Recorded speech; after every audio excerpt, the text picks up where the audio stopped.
What if I told you there was a woman so dangerous, so evil, that even Shaitan feared her? The Qur'an warns about her.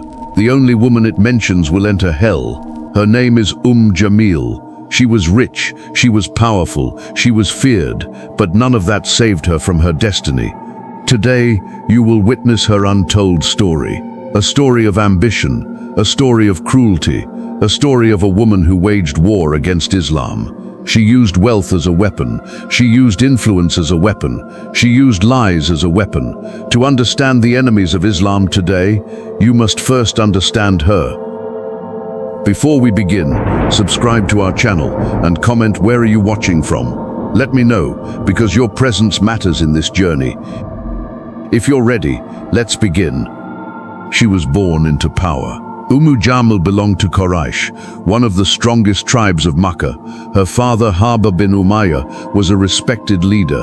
Her family name carried authority. Her family name carried respect, but her high status did not give her good character. From childhood, she was ambitious. She was proud. She was filled with anger. She married Abu Lahab, son of Abdul Muttalib. Abu Lahab was rich, extremely rich. He was powerful, extremely powerful. And Jamil loved power. She loved luxury. She loved influence. She did not only rely on her husband's wealth. Her tongue was sharp. Her words could cut deeper than swords. She spread rumors. She ruined the names of those she hated. The women of Makkah whispered about her. The men of Makkah feared her influence. Her pride grew. Her control grew. Her world revolved around status and power. Then news spread in Makkah. A man named Muhammad, peace be upon him, claimed he was the messenger of Allah. To Jamil, this was disaster. She knew the Prophet's family. Hashim, part of Quraysh, strong and respected. If Islam spread, her power would crumble, her control would vanish. For her, it was not truth, it was control. Jamil became one of the first women to fight Islam. She did not only oppose it, she wanted to destroy it. She wanted to humiliate its messenger. She wanted to terrify the believers. Her poisonous words filled the streets. They echoed in the markets. They spread around the Kaaba. She became a source of fear, and this was only the beginning. Islam was more than belief. It was a threat to her life, to her power, to her pride. She would stop it at any cost. At first, she thought the Prophet's claim would fade, but more people followed him. Her fear grew, her anger grew. She and her husband became leaders of opposition. Her influence over women of Makkah was unmatched.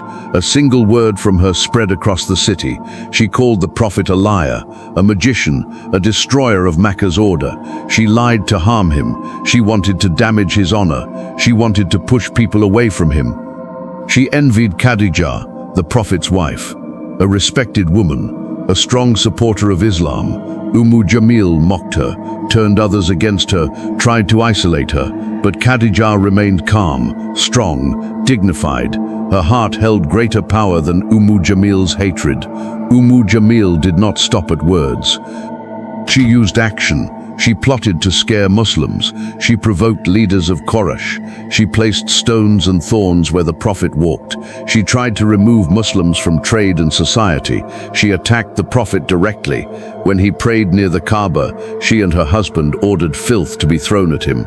No hesitation, no mercy. Still, Islam grew. Muslims multiplied. Jamil's anger became madness. Lies were no longer enough. She planned to kill the Prophet. Her hatred became her obsession. Her schemes were endless. Every day, she sought a new way to destroy Islam. She whispered lies. She spread fear. She encouraged Quraysh leaders to punish Muslims. Every believer felt her shadow. She did not stop at whispers. She tried to isolate them. She tried to terrorize them. She plotted openly. She worked with her husband. They coordinated attacks on the Prophet and his followers. She pushed her husband to reject faith. She used his wealth and influence as a weapon. The streets of Makkah knew her name. Her reputation spread faster than any trader's news. A single insult could ruin a family's honor. A single rumor could turn people against Islam. And yet, despite all her schemes, despite all her hatred, Islam continued to grow. Muslims remained steadfast. The Prophet's honor remained untarnished. Allah revealed Surah Al-Masad, a clear curse upon Abu Lahab and Jamil. Their fate was sealed. The words were unmistakable. May the hands of Abu Lahab be ruined, and ruined is he. His wealth will not benefit him. He will burn in a flaming fire. And his wife, the carrier of firewood, around her neck is a rope of fiber. Jamil's anger grew. Her schemes became frantic. She could not stop the prophecy. Her destiny was written. She attempted one last attack. She picked up a large stone. She went to Masjid al-Haram. She thought she saw the Prophet, but Allah made him invisible to her eyes. She shouted at Abu Bakr instead. She threw the stone in anger, and she walked away defeated. Her wealth, her power, her influence, meaningless. Her curse was certain. Abu Lahab's death came with disease, a horrible, painful disease. Alone, abandoned, no one dared to go near him. Even the people of Quraysh left him. He died in suffering. Jamil watched her world collapse. She had supported oppression. She had walked the path of evil, but even her own husband did not survive her. After Abu Lahab's death, she was alone.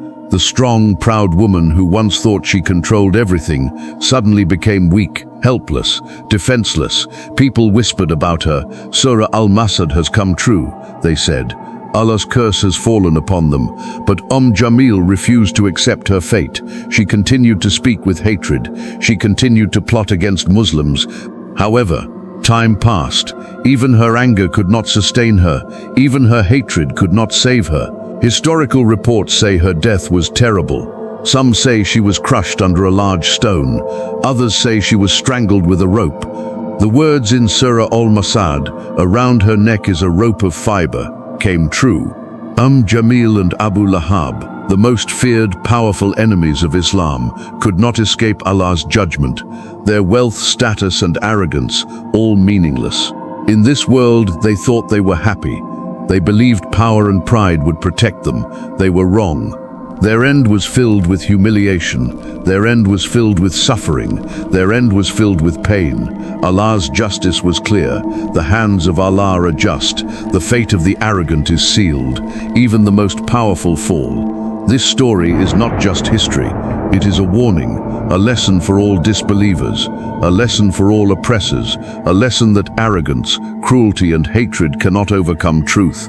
Do not forget, the enemies of truth may seem strong, they may seem unstoppable, but the truth of Allah always prevails. Don't forget to subscribe to the channel and like the video to support us.